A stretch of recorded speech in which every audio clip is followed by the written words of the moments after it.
Hey everybody, and welcome back to my channel. As you might know, I just finished my no terraforming island, so it was time to start a new island, and this one is going to be placed in winter, as you can see.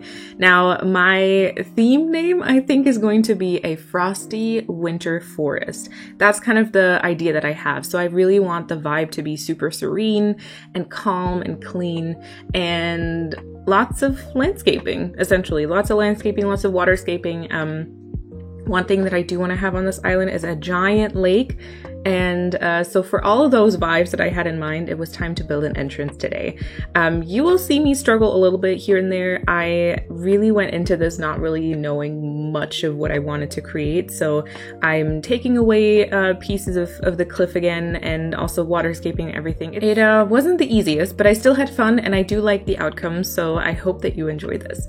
So the only ideas that I had for this was that I wanted to have some type of like water feature, like a small pond or something, some waterfalls, some cliffs build up, and then I also had the idea of putting a house pretty close to the entrance, kind of like I did on my plant core island. I don't know if you remember this, but I will link the entrance build for that one down below as well. And also I recently built another entrance, which is like a witchy entrance with the new ruin items. I will also be linking that one down below for all of the entrance inspiration. And so basically what I started is just the little pond on the side here, and then I built the cliff up to basically block resident services. That wasn't like my initial plan, but then once I got started and I kind of saw the location of everything, it kind of made sense for me to just completely block it, and so that's kind of what I did. The landscaping part is sped up really fast. I'm slowing this down a little bit later on as I decorate, but you know, landscaping is not always the most interesting to watch. And then also I took out some of the moments where I just filled in land like to the back and stuff. So I hope that this is somewhat interesting. Also, let me just briefly explain some of the item usage that you'll see. So one of the goals that I had for this island, you already heard me say that I wanted to be like a serene and clean and peaceful build. One of my goals, and this sounds completely wild, but one of my goals for this island is that it won't have any lag. I've been having lots and lots of issues with lag once I get to like finishing my island, because usually I do use tons and tons of filler codes, like just leaves and stuff, to fill in everything underneath every single item, and I use a ton of items as well, and I think that those two are probably the things that make an island lag the most. And so my plan and my goal for this island was to have it be an island that doesn't lag even when you're done. And so you will see me use lots and lots of just, I guess, natural items, if that makes sense. So I actually decorate pretty much just with trees and flowers and shrubs, and then I use some fencing sometimes to break it up, and then a few different items here and there. I think you'll kind of see what I mean by that in a second. And then here I just started laying some paths. So I decided to go for two different path versions. You'll see the other one later on. They're both from my winter path video, which I'll also link down below. If you are building a winter island, you're still looking for a path variation, then I can definitely recommend watching that. There's also a version from last year. I can link that one as well. But basically I wanted to have, once again, like a natural type of pathing, and I just started kind of laying that out. I then decided that I wanted to have these waterfalls on the next higher tier as well. Like I wanted this to be very, I don't know, impressive, I guess. And so I kind of built this up. But as you can see, again, I'm struggling a little bit. I'm tearing stuff down again and just kind of trying a lot of things out. I say this every single time I build anything, but I think that would be my biggest tip, is to just try. Like, if you have a certain idea of the vibe that you want, and you know that you want to, let's say, cover your resident services, or you want some type of waterfalls, like just start building that outline of the cliffs, and add some waterfalls, and then see how it all goes. And you can always add stuff later on. You can always take things down again. And sometimes that really just helps, is to try it out and to see kind of what's working, what's not working, all of that kind of stuff. Same thing goes for this. Like I tried around with this cliff right here, tried rounding it, tried bringing it forward, tried bringing it backward, and then at some point I decided for something specific. Most of the time for me, trees are involved in my decisions as well. Like sometimes you find me mapping out certain spaces with the shovel. Like I dig holes to try and fit like trees or flowers, and then I kind of shape my landscaping around it. I might actually do a video in the future with some of my tips and tricks around landscaping and waterscaping maybe. I don't know if I really have any, but some of the things I usually pay attention to. All right, and then here, once again, we are shaping the cliff because I wanted to fit an incline here, and I kind of tried to figure out where it would make sense the most and kind of how to round the cliff next to it to make it kind of look good. And then once I found a space, there we go.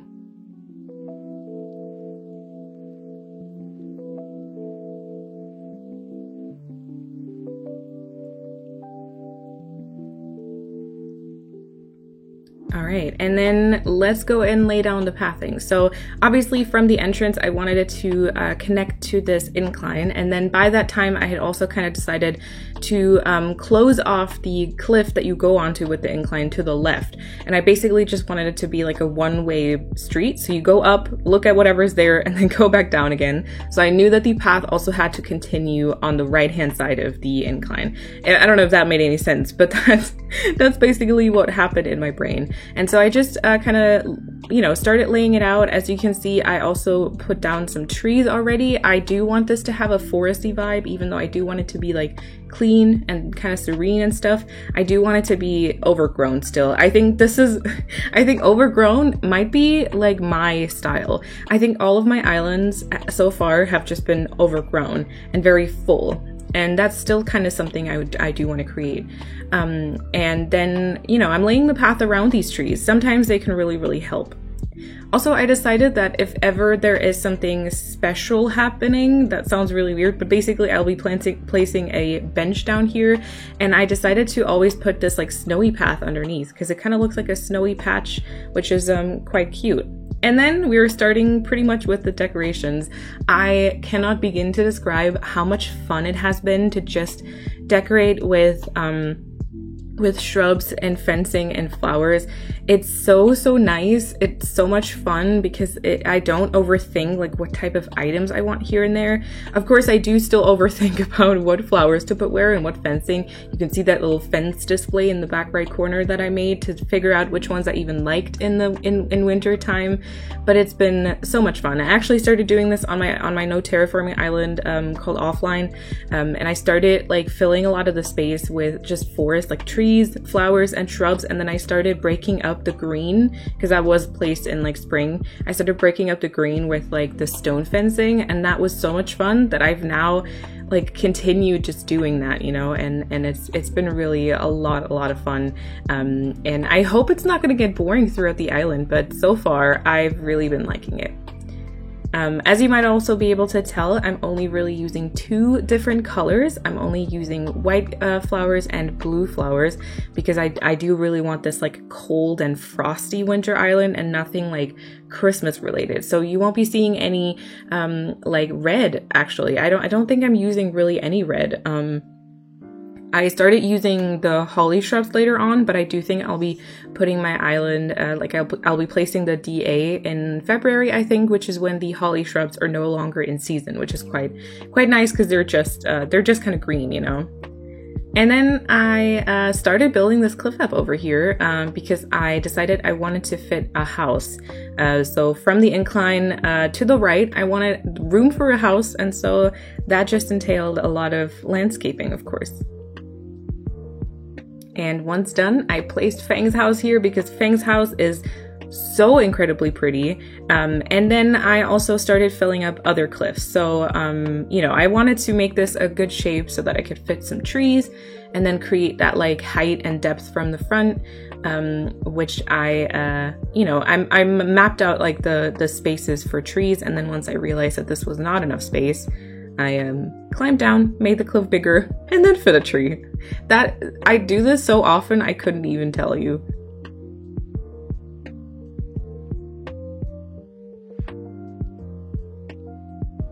Also, once again, I can always recommend to work with stunted trees, which means a tree that isn't fully grown. And you can actually stop their growth if you plant a fruit sapling in any of the 8 surrounding tiles.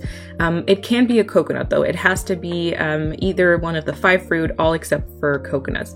But it's so much fun to work with different heights of trees. It makes it all so much more interesting and so much better. I don't know. I really enjoy this. So I absolutely can recommend this.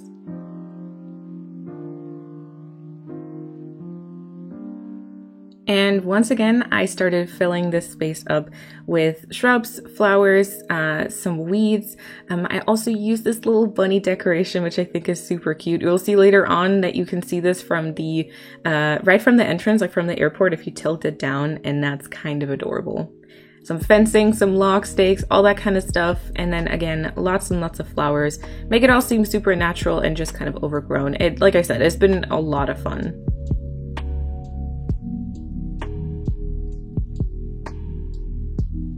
I would love to create a video maybe where I build my giant lake. I'm definitely not the first one to do that, of course, but I feel like I might want to create another speed build for that. If you do have any other recommendations or anything that you'd like to see on a wintry island, or of course any other type of island as well, do let me know down in the comments below. It's been a lot of fun to kind of challenge myself. I've been very afraid of winter because I feel like I've kind of failed before, but it's been a lot of fun. Also, just as an explanation for this path, I started laying down the same type of path I had by the entrance, but I felt like it didn't really fit. And so I decided to download this other like frozen leaves path and then just made this like giant patch in the middle. You'll see me adjust this later on. Like I added something in the middle to make it more interesting, but it just seemed too big and I didn't really know where to go with it. So you'll see me adjust this later on, which is why I didn't like include the entire process of me laying it down, as it's like going to change anyways. And then in front of Fang's house, again, you know, just some natural items.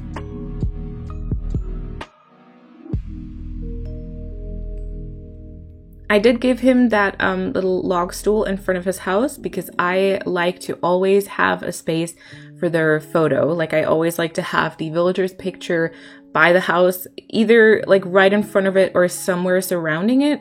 That was the plan here as well. So once I get Fang's picture, I will be putting it on that little white log stool. And then here we go, adjusting the path. It just kind of seemed too big, so I wanted to instead create like a little patch in the front, which is kind of like a pathway, and then have trees surrounding it, which, you know, makes kind of more sense. And so, you know, once again, started mapping out spots for trees. I also had a comment saying that I don't need to dig the holes to like plant flowers and stuff. And I know that. I do that intentionally because I like to see kind of the location of plants. And I like to make sure that I'm actually able to plant it somewhere.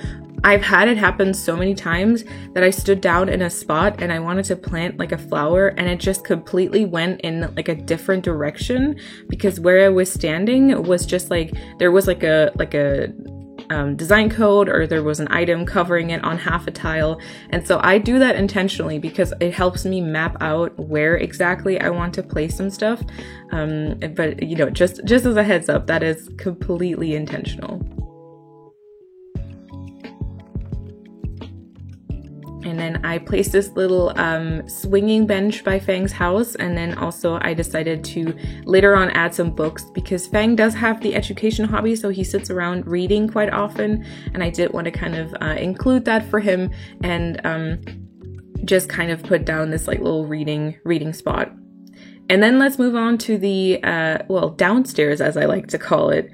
I once again used some waterscaping to fill some space up. I thought about like creating a pathway to the beach and then making the beach into something specific, or I thought about just covering it all with some like forest kind of vibes. But I then decided that I really did want to have a little bit more water and have it, you know, be a little bit more calm and stuff.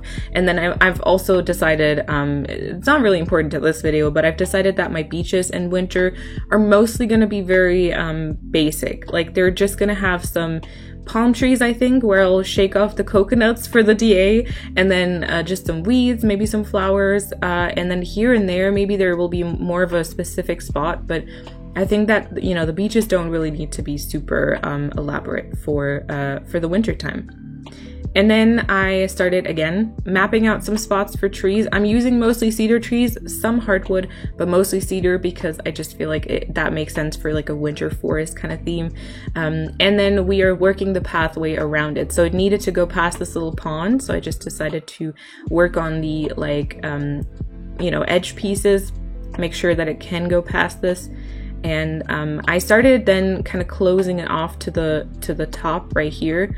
And I wanted to change in path, so I decided to go for the frozen leaves one. All the codes that I am using on my winter island, also you might have noticed I have not used a single filler code, which I'm actually quite proud of, but all the codes I have been using, like the different path variations and that kind of stuff, can be found on my card. I've already updated it with the winter island. I will be linking that down below. By the way, I don't think I've said it, but this island is called Aralea. It doesn't really mean anything specific, but it sounds kind of nice. It sounds exactly like that serene kind of vibe that I wanted, like very elegant. So yeah, this is Aralea, a frosty winter forest with just lots of natural stuff, and it's been a lot of fun. I'm interested to see how it'll map out, because last time I tried a winter island, at some point I started missing the green too much, and I just wasn't feeling inspired at all. So I'll see. Also, as a little side note, as you can see, I'm adding some vines to the cliffs. I've also added them to that cliff that we built by the left of the entrance, but that was so complicated and I had to take down so much of the waterscaping that I decided to take it out of the video because it was really hard to watch, but I did add the vines over there as well. Yeah, I'm excited to see how this will map out. I'm interested to see if the inspiration will last, if I have enough ideas for certain areas, and if I'm gonna be able to finish this island. But so far, I have built the entrance and then I continued a little bit further up. I might be doing like an island update video in the future at some point. But so far it's been a lot of fun. And then I decided to go back to that little pond, like cliff waterfall area that we built at the very start, because I wanted to add another tree basically to the middle of the pond, and so that's what I did. I mapped out a 3x3 spot in the middle, just rounded the edges, and then I placed a tree in the middle and some decorations around it. That, I feel like it creates a nice kind of depth from the entrance, so that's kind of why I wanted to create this area. Also, as you can see, I found Sasha on a villager hunt super early on, and he's so cute. I love him a lot. I really love Fang. And then I also found another one of my absolute favorites just recently, T-Bone. I found T-Bone and I'm so in love with him. His tiny eyes, and when he's wearing his glasses, it's just incredibly cute. This again, you know, new theme, new kind of vibe, new colors, and I'm falling in love with some new villagers, which is always incredibly exciting. But of course, Flurry is going to be on this island. I still need to like amiibo her in, but of course Flurry is going to be on this island. And then just with some filler decorations to the side, that's pretty much it. That's Aralea's frosty winter forest entrance. I hope that you like this. I hope this was somewhat inspiring. Do let me know if you're also building something for winter or if you're continuing with a different island theme. And then thank you so much for watching. I really hope that you liked it. Make sure to give it a thumbs up if you did. Make sure to subscribe if you don't want to miss any of the upcoming content. And then enjoy the rest of this walkthrough. And I hope you have an awesome time until I see you next time.